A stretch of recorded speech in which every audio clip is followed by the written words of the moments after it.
I really don't like the whole AI companion that's popped up on the bottom of this. Oh, I know, heavens, it's everywhere, Yeah, yeah. you know. So before we officially go, first of all, really nice to see you again, and thank you for agreeing to do this. Yeah, I'm very excited that Me too. yeah. Um, do you have any questions for me before like I officially start the interview? No, look, I think we talked a while back, so I think we're interested in a lot of the same topics. So I was Yeah. excited to speak with you more in depth. Okay.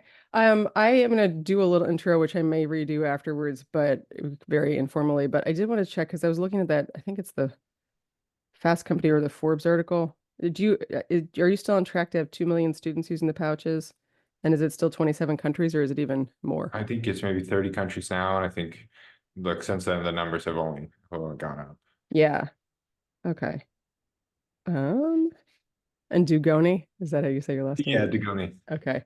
Um, yeah, and just in general, like I'm gonna ask you some basics about Yondr in the beginning because I think I just want people to know what we're talking about and honestly to educate listeners. Many of these people they've come to me because of the phone stuff in particular, and I want Yeah. them to know what Yondr is and like understand it so they can advocate for it. So I want to do kind of an overview of that, but then I really want to talk to you more about philosophical stuff.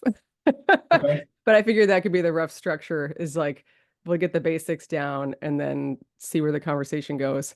Um, I was going to say something else. Oh, and like again, I really would like it to feel like a conversation. So if you've got questions that come up that you want to ask me, like I think we should just go with it. It doesn't, Okay. yeah. No, Uh, that makes total sense. okay. All right. Well, let me pretend to officially start then. So all right. Hello, everyone, and welcome to the How to Feel Alive podcast. I'm Catherine Price, and I am absolutely thrilled to be here today with Graham Dugoni, who is the CEO and founder of a company called Yondr. And you may know about Yondr even if you don't realize you know about Yondr, because Yondr is the company that makes phone pouches, the same phone pouches that are now being used in schools in particular in something like 30 countries around the world and millions of students. And they're also being used by comedians and musicians and people in courtrooms, all sorts of different groups of people.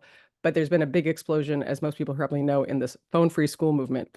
And Graham is one of the primary people behind that. So Graham and I had I had the honor of meeting Graham in person last year in May and got to talk to him about Yondr and the reason he started it, his personal philosophy. And I really enjoyed the conversation. And I'd been wanting to get a chance to talk to him more officially for the podcast. So he is here today to join me. And I wanted to give a quick background before officially welcoming him, just to say that Graham is a total pioneer in this space. He founded Yondr in 2014 before most people, including myself, were even thinking about phones and technology and the way that they impact our experiences.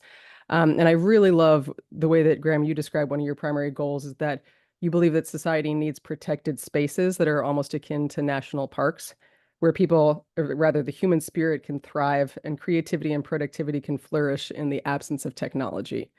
So, welcome, Graham. Thank you so much for joining me. Yeah, absolutely. Thank you for having me. I'm thrilled to be here. Great. So I was just saying to Graham before we hopped on the official portion of this call that I want to go through some of the basics of what Yondr pouches are and how they work, kind of as an explainer, and then I want to dive into stuff that I find even more interesting. Mhm. So I thought we could start by just literally explain to me what is a Yondr pouch and what does it do? Yeah, sure. So, the way the Yondr program or the Yondr pouch works in a school setting is a little bit different than a show setting or a courtroom, but fundamentally they're the same. The idea is if you walk into a show, for example, your phone is placed inside one of our pouches, which I can actually show you. Yeah, can you Uh, describe the pouch? I mean, he's yeah, holding it up for the video, but describe this to me. yeah, sure. So it's a pouch. It's a cloth pouch with a locking mechanism at the top, and you place your phone and usually your wearable tech in there as well, so your watches and earbuds. When you close the pouch and you press the button, it's now locked, and then the person keeps it on them throughout the duration of the event or the school day, in whatever case. But the idea is that once you're inside that phone-free space, you have possession of your devices, but you're not able to physically access them unless you go to a defined area. So the way to conceptualize that at a show is you go to a phone use area, which is very similar to the idea of a smoking section. You can tap your pouch on one of our unlocking mechanisms located in that space. It pops right open. You can make your calls. And then as you leave that to go back into the performance area, or let's say in an academic setting into the school, your phone and your devices go back in and it's locked. So the idea is you create an entirely phone-free environment and you facilitate all the good things that come out of that. Okay, so just to clarify, it's literally a little bag that you put your phone into and it locks. For some reason, I always think of it as being like when you buy clothing and it has one of those security tags and they have to stick it into the machine to get that security tag off. I know it's not exactly like that, but I kind of think about those stations as being sort of like that, where you have to pass the pouch under this thing so that you actually can access your phone. Yeah, that's about right. And if you're a student in school, at the end of the day, you can imagine kids filing out and they're just tapping their pouches, that locking mechanism on a wall mounted unlocking base and then going on their way. But it's very quick and easy. So, and also I needed to ask you, why Yondr? What's up with the name? I'm a writer, so I'm always curious about the stories. Oh yeah, well the idea I think is just the feeling it evokes, what's happening over yonder, you have to be there to know. There's a sense of exploration and I think like wonder that comes with it. And that's tough to find in the modern age when technology permeates everything we do. Okay, and then what happened to the E? Because it's Yondr. Well, if I had known as much about trademarks and things like that 10 years ago as I do now, I probably would have added the E. I'll leave it at that. Oh, really? That's Yeah. interesting. I feel like Yeah. there's a trend now to just like lose the vowels, you know? I mean, that you would have been early in that trend, but it's like, what's so wrong with the vowel? There's Um, I have nothing against them, trust me. okay, officially Graham has nothing against vowels. Okay, that's Yeah. basically what I was hoping to get out of this interview. So what gave you this idea? Because this, again, to contextualize this for listeners, you started this very early. It was, I mean, 10 years ago doesn't sound like a long time, but in 2014, I'm assuming you might have had the idea even earlier than that. And just as context, like Instagram wasn't available in the States, wasn't found until 2012. I mean, TikTok was only available in the United States in 2016. The first front-facing camera on a phone, which is what really enabled people to start taking selfies like we do now, that's 2010. So you were very early in this at a time when people were not thinking about this and not really talking about it. So can you tell me a bit about why you decided this was necessary? Yeah, I think look, there's a crystallizing moment of maybe when the idea started to solidify for me around maybe 2012, but it was more of the development.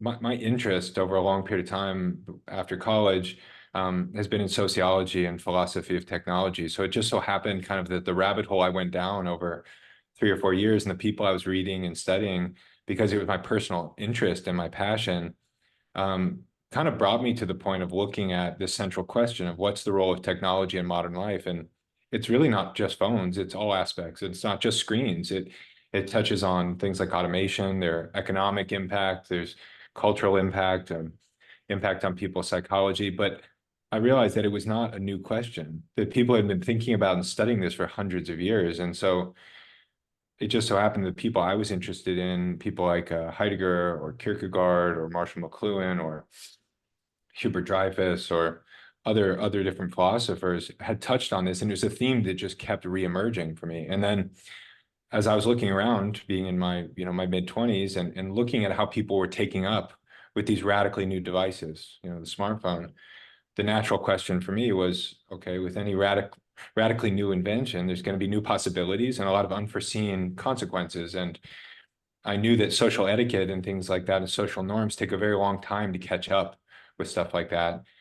And so I felt like from what I understood about the nature of technology and what effect it was going to have, that it was going to be important for this younger generation to carve out spaces where they were allowed to and given the opportunity to experience life without those influences, with the ultimate goal of being to educate them so young people could ultimately make their own choices. But it came from my passion and interest in the question. And at that time, it was very much against the grain because the dominant zeitgeist then and maybe still now was this kind of god of efficiency and making Mhm. everything faster, easier, cheaper, and more available all the time.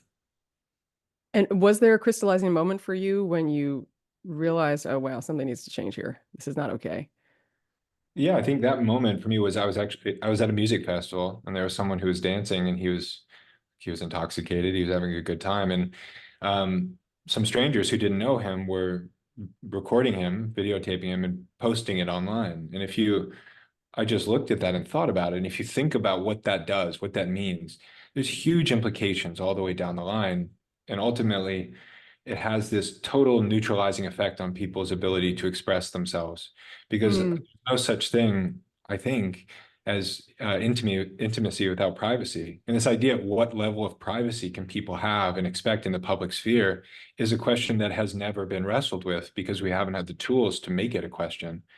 So to me, that idea of, again, carving out these spaces like national parks where people can go and be free to express themselves, to experience things in a primary way. I thought that was so foundational to civil society, to our collective psychological, health. Uh-huh.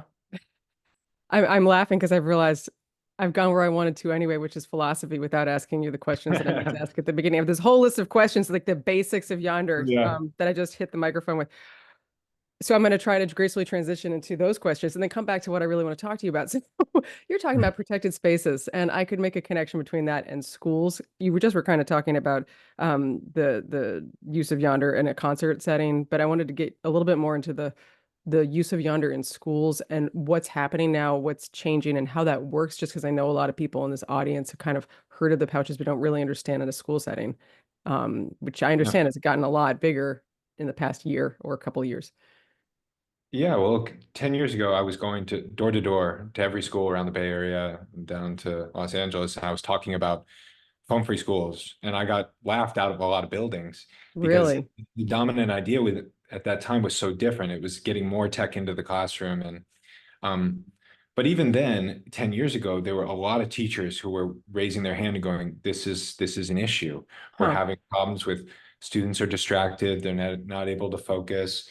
And those kind of issues, I think, just became more and more prevalent and then really accelerated post-COVID, as people became more aware of what spending 6 to 8 hours a day was doing to people in general, but especially kids. So what we've done over the last 10 years has really brick by brick, to build up a program to support districts and states to actually go phone free. And I tried to be very conscientious or deliberate with choosing the language phone free 10 years ago because I thought it's important that it's framed in a positive light. It is a positive thing. It's to Hmm. give this younger generation the experience of a phone free education versus a cell phone ban or punishing them, which is not real and it's not the message. So in context of a school, there's so many issues around really not just phones, but a lot of elements of technology, but phones are the primary one. Some are becoming well known, others are less well known. Hmm. But what we've learned is that it's a community issue, and you have to go in and you have to help teachers, you have to help faculty, students, and parents in the community understand the question, but then also help them find a solution. And that's what we try to do is go, hey, there's the physical product, which is obviously important, but there's all the education and the preparation and the logistics to actually make it effective because almost every district for the past 5 years has had some phone policy in place. The difficulty is it's almost impossible to enforce. So the things we've seen when we help a district or school go phone free are tremendous, and I can go into those in more depth. But yeah, that's kind of how we've built up to where we are now. Yeah, I do want to talk about some of those effects, but I also wanted to just clarify how this works because as you just started to imply, you're not just selling the pouches, it comes with a lot of support. And I'm wondering if you can just describe that a bit about what happens when a school decides to use Yondr pouches. Oh yeah, of course. So um, when a district works with us, we approach it as a program. So the pouch and the hardware, the unlocking mechanisms that we talked about and how we install those, we help with all of that. But we also help with the initial planning, the education, and the rollout and the ongoing support. So what that looks like is if a district were to come to us today and say, hey, we love to roll out Yondr in a week, our response is, that's terrific, that's amazing.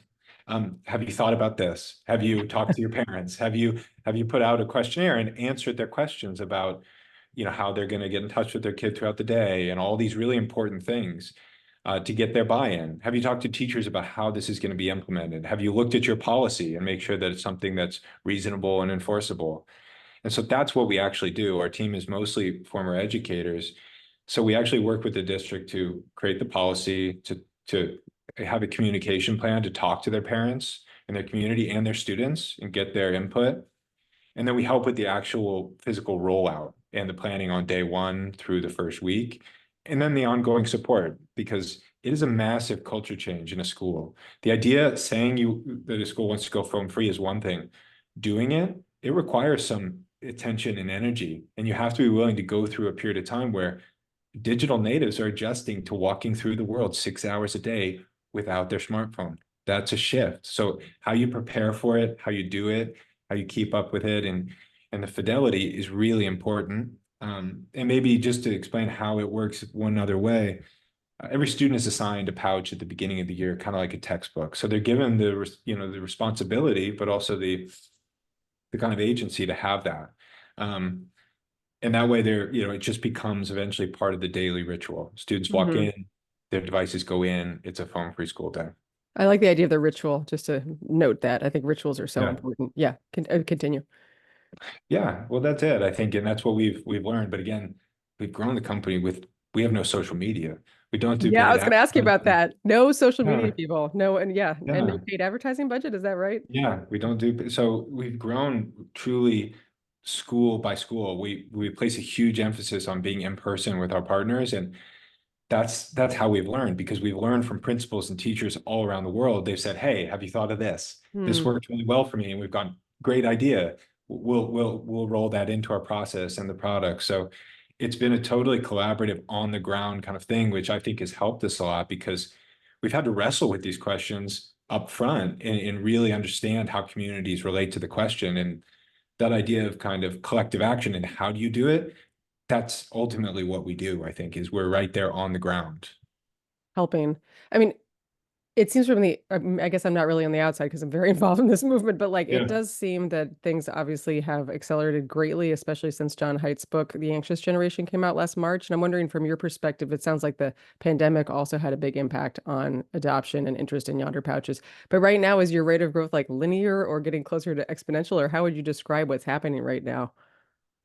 Yeah, this is a total sea change the last 6 months, I would say, or so, on in the issues in general. I think a tipping point has kind of occurred, and it's seeped into mainstream consciousness in a huge way, which is incredibly exciting, because it's such an important issue, and every parent, every person in the world, in some way, form, or fashion, is thinking about this, whether they know it or not. Because I just feel that there's a general sense that in life we all feel that we're running faster to stay in the same place, this kind of treadmill effect. And that's one way of relating to the question. Another is kids being bullied in school or videotaped, or distractions, or concern about spending too much time on social media. So for us, we're in a phase of kind of exponential growth, which is really exciting, but it's something we're prepared for because we've been doing it, I think, for so long. But to see how quickly it's moving now is really cool. Yeah, it is amazing. I mean, it's so heartening, honestly, It to see is. this taking off. And I am curious to ask you about what you've seen in terms of results from the schools you've worked with and the responses you've got from teachers, administrators, and also students themselves. Because one of the many things that impresses me about Yondr is that it seems that you've really put thought into figuring out how should we actually measure outcomes here, so that it's not just like, yeah, it seems better, but you actually have data that you can use to make the case that this should be the norm. Yeah. Well, the first point of view I think we always try to take into account is students, and in trying to empathize with the situation of being a digital native and wrestling with this question. And one thing I found over a long period of time is young people are smart. They know that something's up. It's kind of how to help them create a structure to how to think about it. And that's what we found, is that probably the biggest effect in schools is after the first 2 or 3 or 4 weeks after going phone free, students admit that they're happier. There's pushback from students at the beginning, which is totally natural. We understand, but they will admit that they're making more friends. They feel more engaged. They feel more at ease. Some of the lesser known Hmm. things that we pay attention to, which I really love, are we hear from teachers all the time that the lunchroom is so loud that they'll walk in and they'll think there's a fight happening, but it's just students talking again. Or Oh we'll my also God. hear that students are eating more at lunch because they're not afraid of being filmed and posted on the internet. They're not self-conscious. We see a dramatic reduction in disciplinary issues and fights because so many of those are orchestrated online. we see improved academic outcomes, and that's simple because teachers have more time to teach. They're not the phone police wrestling with this question, this power struggle throughout the day. Um, but also students are just less distracted, which, that idea of just how students learn and developing critical thinking faculties is huge. And if Hmm. you watch students on or any of us adults on a phone texting and doing that, it's very different than sustained attention, and that's a muscle that has to be flexed to be developed. So those are some of the things we see, but overall, we also hear that just there's a huge change in the school culture. Students' posture changes, their eye contact Huh. changes, and these are things that are like these are critical skills for life. You know?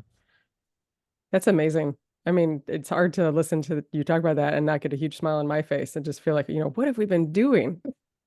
I mean, the idea that lunchrooms have become so silent, or that kids are not eating because they're worried about being filmed, or I would also think they're too busy scrolling. You don't even have time to eat. I mean, what have we done? And it's really heartening to hear evidence that people are waking up around this. And that's, I think, a good segue into, I feel like I covered most of the basics here. If you're listening to this and you're like, I want to learn more about Yondr, go to their website. There's lots of information there. But now I get to talk with you about what I wanted to talk about the most, which is this philosophy and this kind of, what does this say about us? And I wanted to, I was trying to think about how to start this part of the conversation. And I was thinking, I think you and I are similar in kind of this existential kind of approach to life. And I have thought since I first started working on this project that any discussion we have about technology or devices or phones or any of this stuff is kind of has to be placed in the context of the fact that we are all going to die. And I don't think that's talked enough about. Like we're like, oh, they're less distractible. Well, that's important. But like fundamentally, I don't know.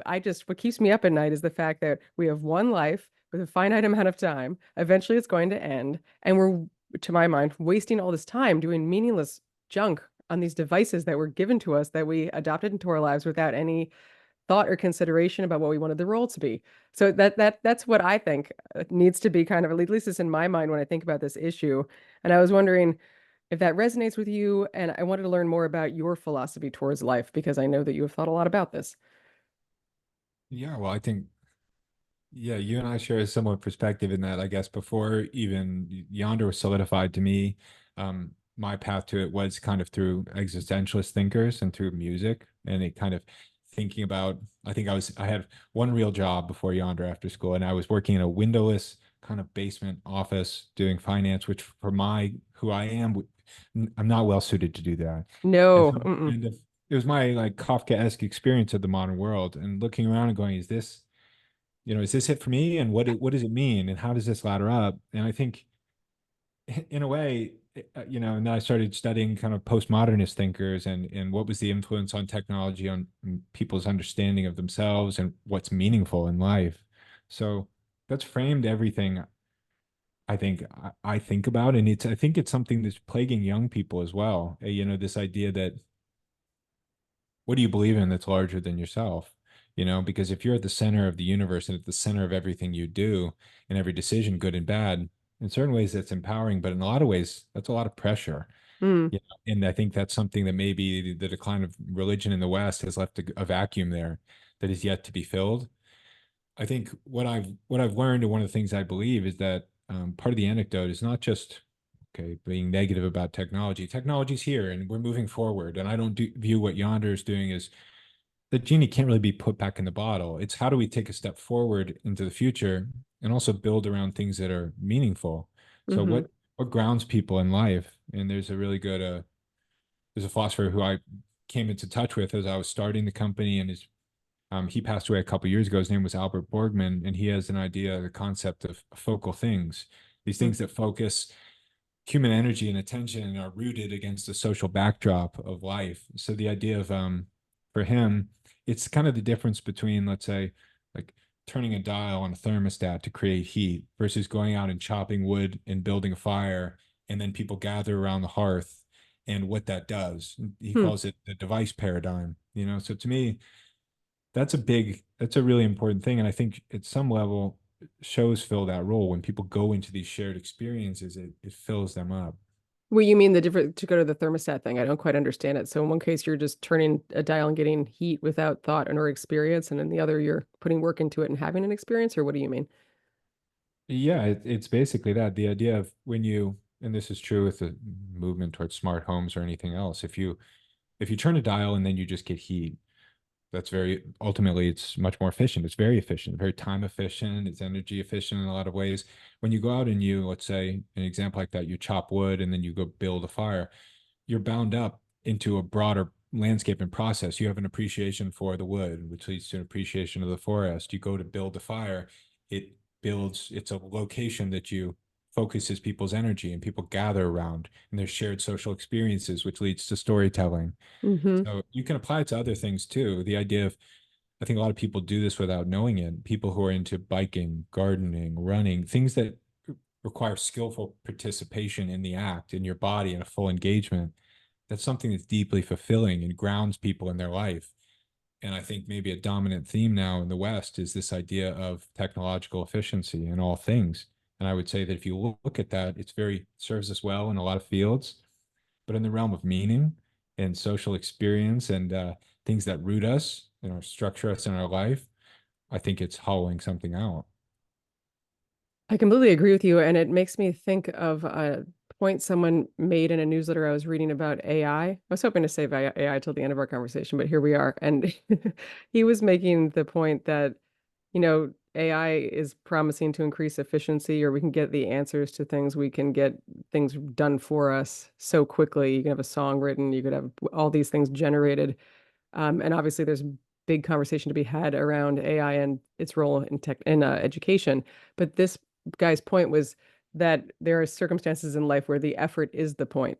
The essay 100%. is not the point. The essay, which, as you probably know, it comes from the word meaning to try, like the effort that goes into writing an essay, that is the point of the essay. And I feel like there's a parallel between what you just said about, yeah, sure, you could just turn a thermostat and get heat. Maybe there's times when you want that because you just want, you want to go to bed and your house is cold, but there's a different experience and a different value to creating that yourself, and much more sensory, and it's much more an actual experience. I think that's I interesting. That's exactly. I think if you ask anybody what they enjoy doing most in life, and then ask them to take that thing and imagine that by making it cheaper, easier, more available, or faster, does it enhance the enjoyment of that thing? Mm, I'd be shocked if almost anyone said yes. Because the things that people enjoy doing the most are things that are bound up in the process.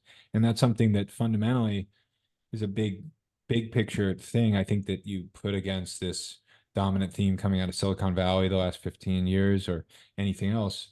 You can describe it different ways. It's almost like, is the view from the top of a mountain different if you took a gondola or you hiked? These mm, like classic kind of truisms, but they're real. The idea that, and Alan Watts has a good expression, like does a melody sound better by, or you get more enjoyment by playing it faster? Like it doesn't make any sense. The huh. meaning of these things are bound up in the participation and the doing them yourself. And I'm not saying that can apply to all elements of modern life because look, the Industrial Revolution and making Model Ts, it serves us incredibly well in certain aspects. But when you apply it to the realm of meaning and social experience and development of critical thinking faculties, I think that archetypal idea, I think we're seeing what comes of that, and it's a big thing. What do you mean? What do you see coming of it? I think what we're experiencing now. I mean, look, if you're a young person and you're spending a lot of time online, and put aside what that does socially, the Hmm. projection of an identity outside of yourself that's not rooted in the constellation of your relationships in the physical world, which is the only tried and true way to develop that we know of. To me, the rest is more or less a thought experiment, Right, right. But put right? that aside. I mean, just that over Yeah, there. just Yeah. put that aside. Look, the internet, one thing I see with young people is like, I think everyone more or less has to form a worldview and Mm, a structure of knowledge in their mind about where things hang together. And you bring in more information or data. Data becomes like information. Information becomes eventually, you hope, understanding. hmm. And what I see on the internet is everything is more or less flat. And so, if you to use an example, like if you go to look up something about primates and you go to a library, you go to a certain section, you look it up and it's structured and you can find it through, mammals to apes and you get there. On the internet, if you look that up, the second video you might see is going to be some ridiculous out there thing. So there's no structure, there's no differentiation of meaning or how to structure Hmm. things. Or And that's what I context. see in context. So And you see it play out in politics or a lot of things. This idea of information retrieval is not the same as critical thinking or building a foundation, a foundational view of the world that you add to and you're open to changing. And so what I see, whether it's people discussing politics or anything else, is people's viewpoints become this loose amalgamation of ideas that are not really lived in. They're not taking an idea, walking around in their shoes for a week and going, huh, do I like this idea or not? They're kind of these ideas like a Tetris block that are just kind of glommed onto each other. And they're not fully formed thoughts or points of view. They're just kind Hmm. of inherited ideas or associations, you know? And I think it makes it difficult for people to communicate or really understand or have a point of view on what they believe. Yeah, I completely agree with you. And that was something I was reflecting on when I was writing How to Break Up with Your Phone is, you know, if you're constantly filling your brain up with information, so in addition to the quality of whatever that content may not be, the sheer amount of information and stimulation and this deluge of constant content, it just doesn't leave any room in our brains for thinking. And so I became really interested in, I think, just what you're saying, which is what effect does this have on our capacity to have independent thoughts, to develop a sense of self, to be creative, to generate new ideas ourselves? I mean, how can you possibly do that if your brain is just constantly on almost defense mode with all this information coming in, much of which is not well thought out or not high quality, or maybe it's straight up not true? It's to me deeply concerning. I completely agree because I think that the aspect of critical thinking is it's not necessarily like a native faculty. It's something that has to be developed and it has to be worked on. And it takes that space you talked about to kind of reach out with your mind's eye. And a lot of modern technology is so hyper visual and it's so the amplitude is so high that it's almost the opposite wavelength to what critical thinking is, or even sustained attention and long form reading, where you have to Hmm. kind of reach out and meet the material halfway, you know? Yeah, like pause and actually think about what you're reading. I mean, any of those philosophers, if you're like, what did you just say? Why is Oh that my sentence so God. long? Oh, people like it took me 6 months to a year to read. I got you.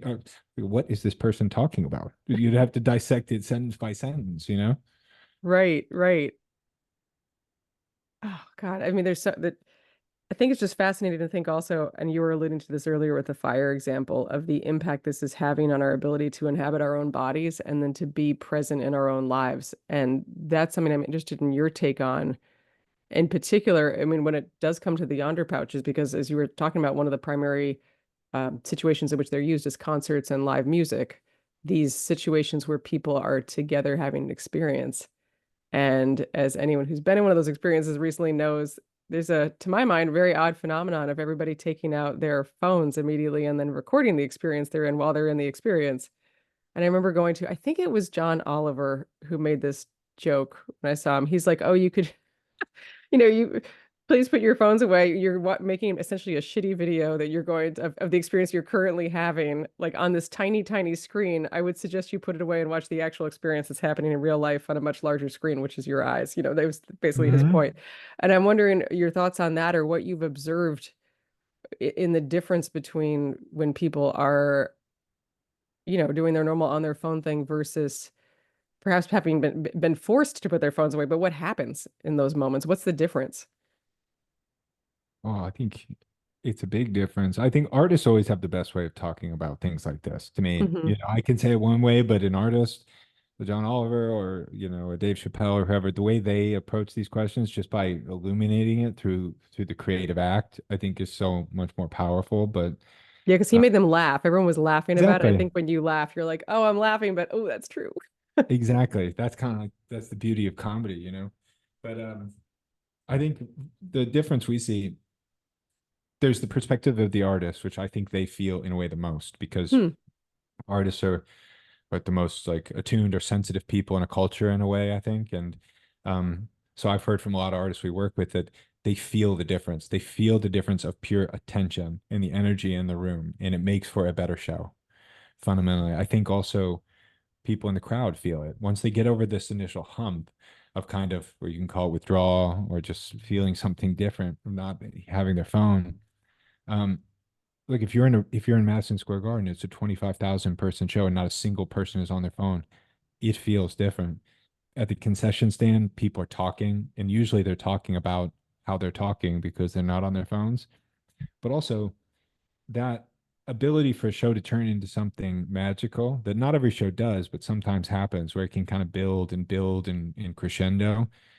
That's what we go to live events for. And that's what I think maybe is not always understood is when there's a bunch of people in the crowd and there's kind of these half measures taken, people go, "Oh, I'm conscientious. I only text a little bit," or and that's I'm not here to say that's wrong or not, but the actual effect I believe it has is you have 20,000 people. Everyone does that for a few times, pulls out their phone, takes a photo, texts, whatever. It's like it takes a little pinprick in the roof of the building, and that Mm. energy leaves the room and it doesn't come back. The same way at a micrological level, if you and I are talking and I do that, I kind of you go to do something and then you reattend to the conversation. The conversation is not the same as it was before. You've implicitly said this situation is not enough for me, and now I'm coming back, and everything has changed. So you magnify that out thousands of times. The atmosphere is going to be radically different. So again, it's not for me. It's not trying to be pedantic or say what it is. To me, it's mostly just people feel it for themselves, and they can say what it means to them. You know. Yeah, I think it's really interesting to think how this used to be the norm. I think when you and I first met, I was mentioning this video I saw that someone shared with me, which is an HD video shot by a Japanese crew that was they were doing, I think it was to advertise HD television or HD filming Mhm. or whatever, but it's in the mid 90s, and it's just scenes of people walking down the street in New York, just a typical rush hour scene in New York. And you watch that video now and it's very disconcerting because it looks modern because of the definition, but there's something that's not quite the same. And then you start to notice, oh, it's because everyone's looking up. Like Yeah. no one's on a phone. Everyone is actually present, maybe in their own little world, but they're actually just walking down the street. And to me, that's just a very small example of what you're talking about. I absolutely love the analogy of the idea of these little pinpricks in the bubble of that experience where not everybody is present. If you've got everybody just doing three little phone checks during that time, that adds up to it's like the ozone layer, like you're destroying it bit by bit.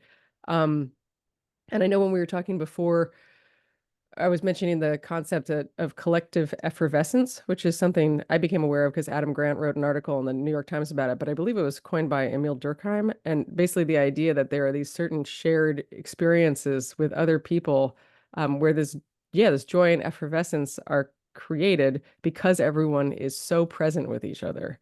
And I Mhm. think that's what you're describing. It reminds me of every year I go to a swing dancing camp in New Hampshire.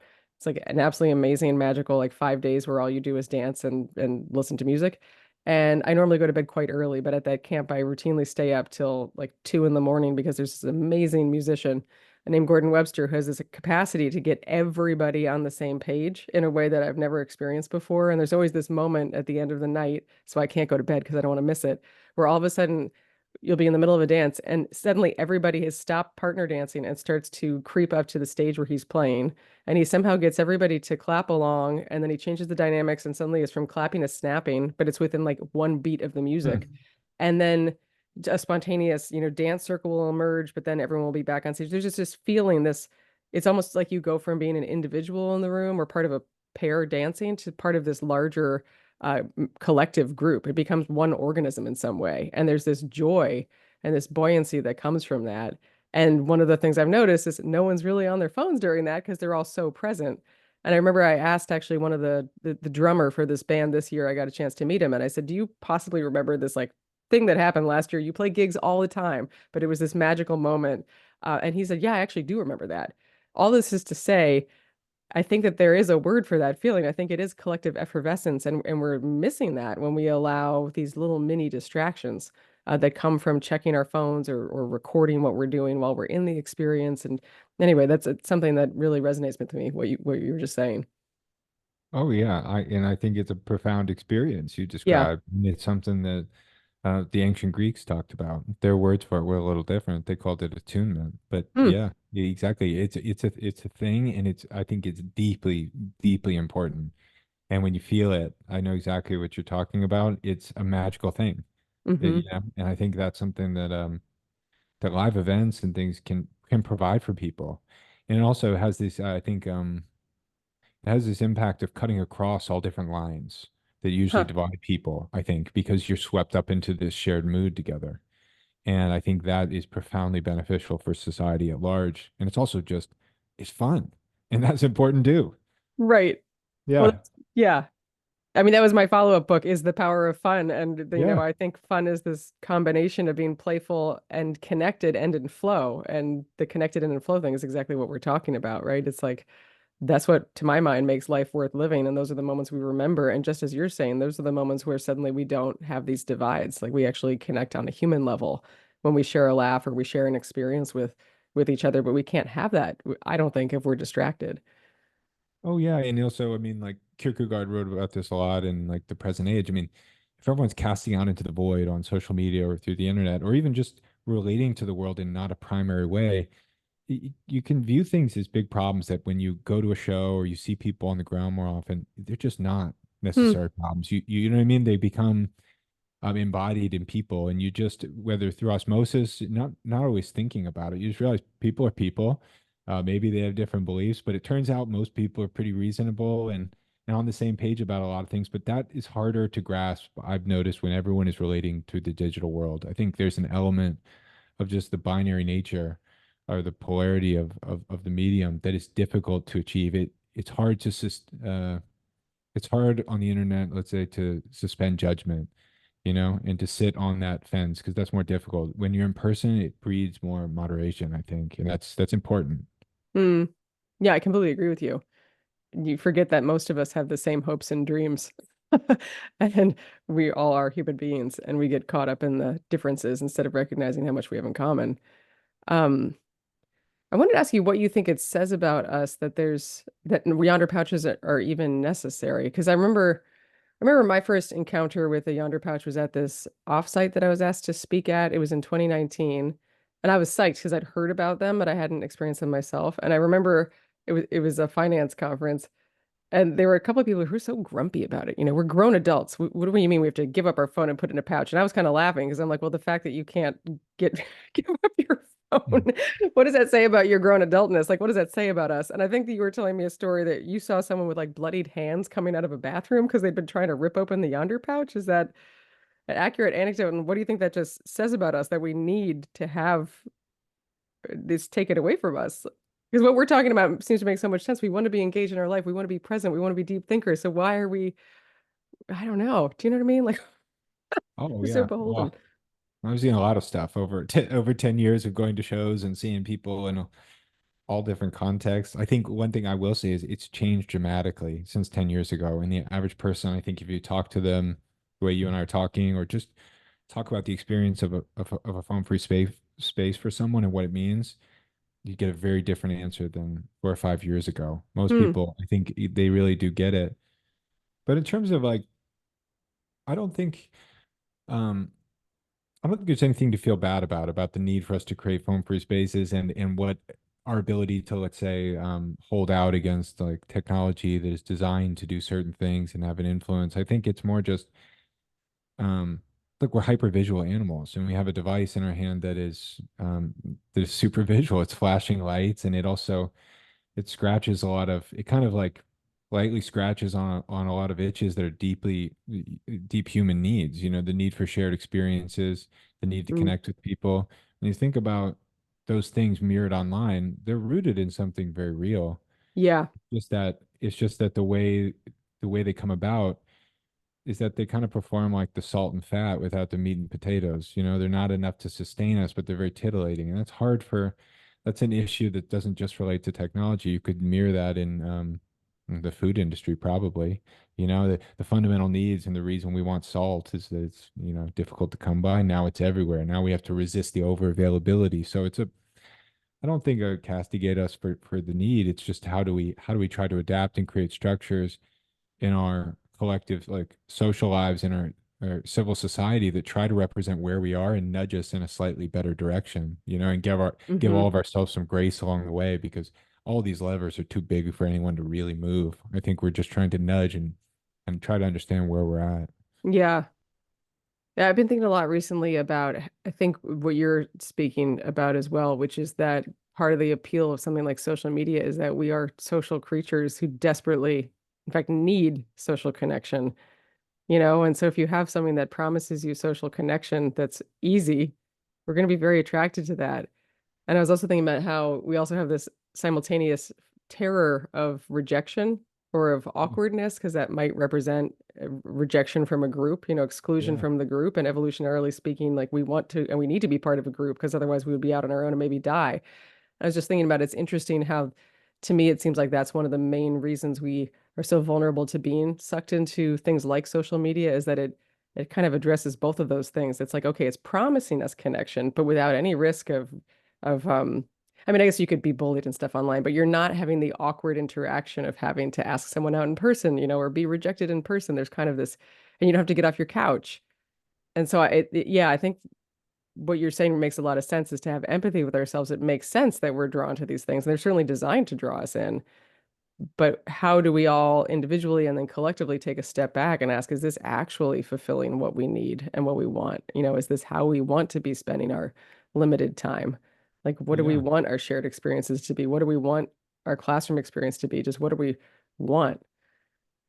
Yeah. I think that's exactly right. That's a tough one. If it sounds too good to be true or it's all easy, those are not usually the things that end up being really deeply good for us, or I would say not even the most profoundly enjoyable.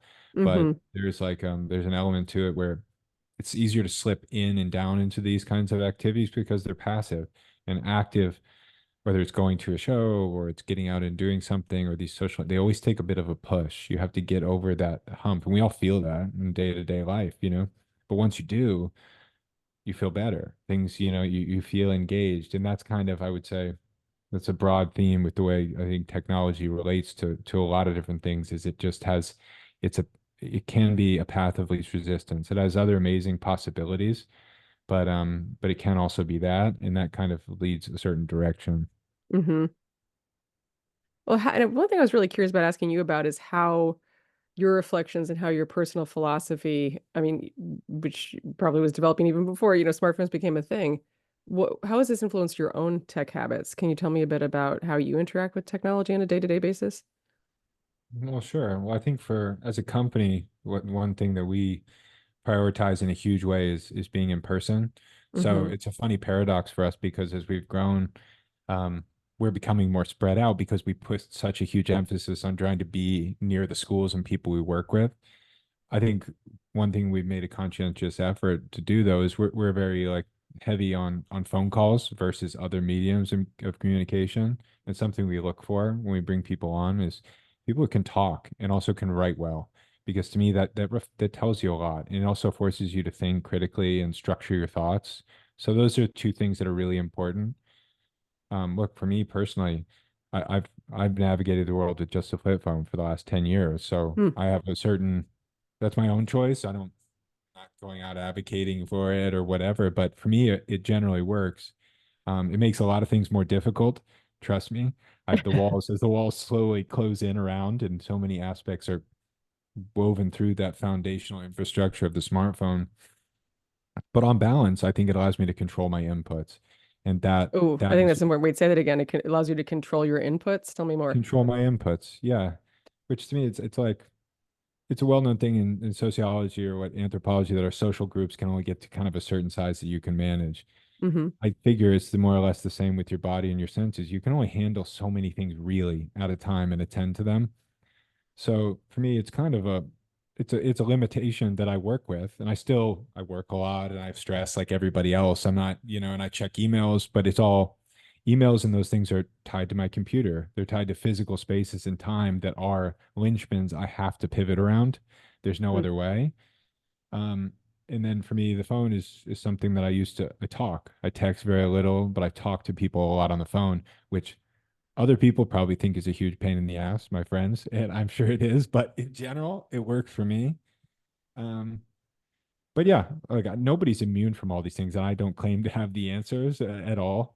It's when it's raining outside, everybody gets wet, so but that's how I've tried to navigate it is just kind of control my inputs because I feel like it keeps me on a more even keel. Do people pick up the phone when you call? Like, how often does it go to voicemail? Because people I are so scared of picking up the phone. I'm just wondering how it is if they know that that's your thing.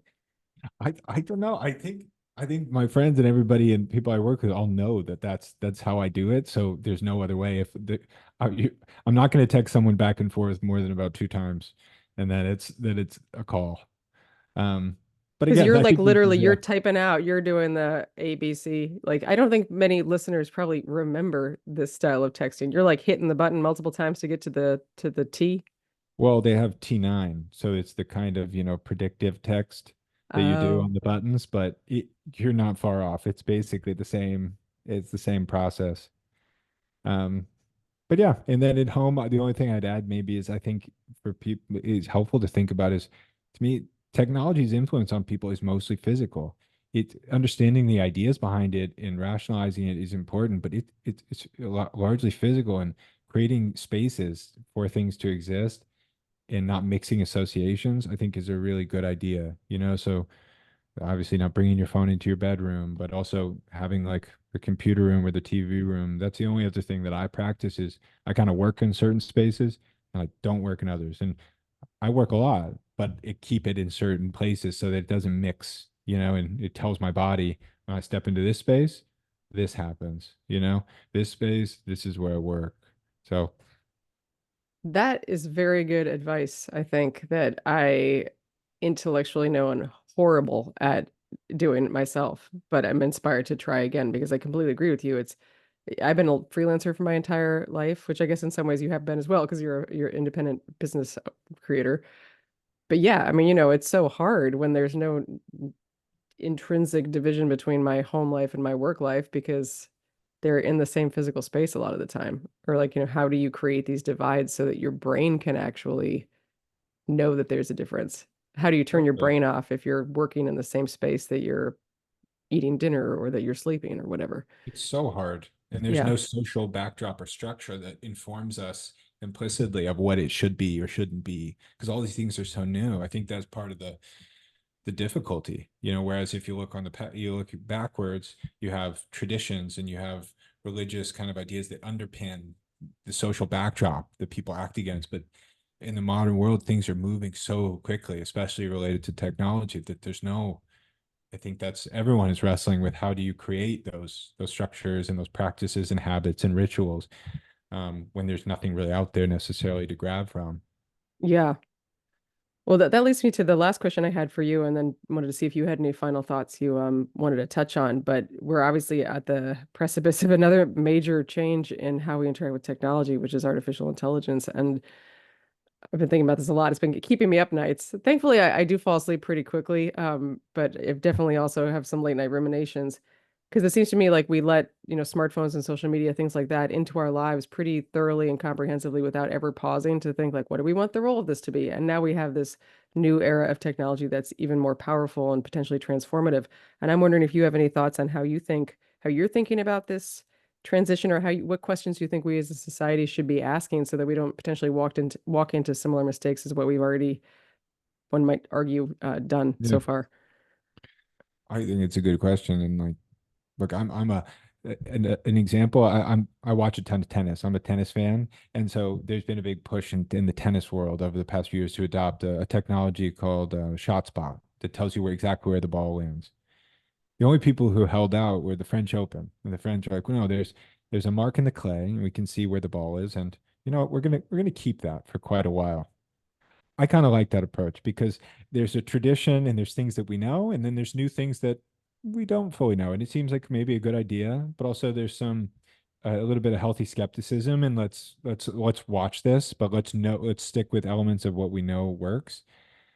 I kind of think about it a similar way. I have some ideas of look, no one has to be like a rocket scientist to look at the temptation of what AI can do and think about its effect on people's ability to read, write, and critically think. That's very obvious, and I already see it in emails I see floating around. You can see what's generated, and you does not take much imagination to see where that could go. So my feeling is I don't think anybody's an expert on where this is going or its influence, but I do think there are people who've thought about the issue for a very, very long time, and there are older philosophers who have looked at the underpinning themes, and we can try to extrapolate some lessons from that. So, for us internally at the company, I place a huge emphasis on people being able to talk, have eye contact, write well, and critically think. And so we're going to be very, and I'm personally very just kind of slow and wary about it, I would say. Well, thank you for that. I could talk to you for the entire afternoon, but I know that our time is coming to a close. So is there anything, final thoughts, that things we didn't touch on or things that came to mind that you want to share before we wrap up? No, we've talked about, so we have so many shared interests that honestly it's a joy to talk with you about. I mean, talking about the idea of collective effervescence and attunement, these are things that I find thrilling to talk about, honestly, and Yeah. to see them in action, I love. Um, Maybe the only thing I'd add is I think there's sometimes a perception in the education world or just in life that things are too far gone. They're too far gone, and it can lead to apathy. You know, this idea that the world is moving, and there's an element, there's a degree of truth that the world is moving, and the goal is not to put the genie back in the bottle. But I can tell you, because we've been doing it for so long, for 10 years in shows and these other spaces and schools, that we can do something. And there's a lot of people who care deeply about trying to help their communities and help their families and young people. And it is possible to do. It's not so simple as just shipping a pouch or doing something. You have to activate kind of the community, but it absolutely can be done. And the benefits, I think it's hard for people to imagine until they see it, but they can become to. And that's what I know because I've experienced it, but I'm also seeing it happen other places. So I'm really optimistic about what I'm seeing happen on the ground because I know it can happen in this kind of social action. So maybe that's probably what I would say. I really appreciate that as a final thought because I think that's really important because this really can feel overwhelming and as if, kind of apocalyptic. As you were saying, the genie's out of the bottle. What are you going to do? Kids want the phones. Everybody wants to be on social media. But in reality, like, I don't think we want that. I think that's just what we've become accustomed to. And as you were saying in our conversation, and I've heard you say in other conversations, it actually is surprising how quickly people can adjust to this new slash very old way of being and interacting with each other. Like it seems scary and foreign, like, oh, you're taking my phone away, at first, but then within minutes, within hours, maybe as you were saying, maybe a couple days or weeks in the school setting, people acclimate to it and then realize, oh, I like this better. It's like getting back in a touch with life and with yourself in a way that maybe you didn't even realize was missing until suddenly it comes back. And then it goes from a place of, oh, I shouldn't be on my phone or I Hmm. shouldn't, do this to I don't want to be on my phone at a concert because I'm here to have this experience with everyone. And I don't want to have my, social media open in class because I'm here to learn and engage with my fellow students and friends. So I really appreciate that as a final note for our conversation. Um, so thank you. Yeah, absolutely. No, I've really enjoyed it, and thank you so much for having me.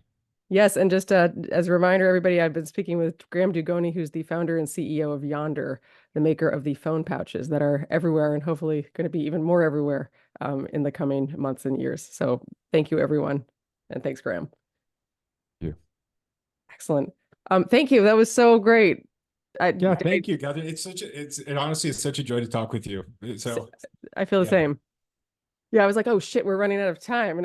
Yeah, and it's also funny because I did write up all these questions, but I was kind of glancing. I was like, oh, I think we actually touched on most of these things, but it's just, yeah, I just really appreciate your approach to this and your view on it. And I'd love to like keep having conversations and, it's Yeah, we really, would yeah. let's find some cool ways to work together. We're gonna like we have so many things we do with schools, Catherine, too. And like Oh, if you're interested in talking with you're all parents